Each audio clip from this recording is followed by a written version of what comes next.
Alam mo bang may mga kasalanang maaaring magdala sa iyo sa impyerno? Hindi ito katang-isip. Seryoso ang Diyos pagdating sa kasalanan. Sabi sa unang Korinto chapter 6, verse 9 to 10, hindi makakapasok sa kaharian ng Diyos ang mga gumagawa ng kasamaan. Ano-ano ang mga ito?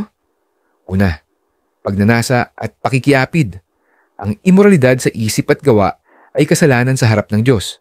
Kahit ang simpleng pagnanasa sa hindi mo asawa, sabi ni Jesus, ay katumbas na ng pangangalo niya.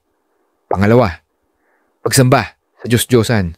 Anumang inuuna mo kaysa sa Diyos gaya ng pera, career, kasikatan ay isang anyo ng idolatry. Pangatlo, galit at poot. Ang matinding galit sa iyong kapwa ay maaring magdala sa iyo sa impyerno. Pang-apat, kasakiman at pandaraya. Ang pagmamahal sa pera at panluloko para sa sariling pakinabangan ay hindi kalooban ng Diyos. Panglima, sisinungaling at paninirang puri. Walang maliit o malaking kasinungalingan sa harap ng Diyos.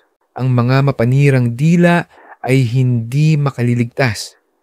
Tandaan, ang buhay ay maikli, ngunit ang iyong kaluluwa ay walang hanggan.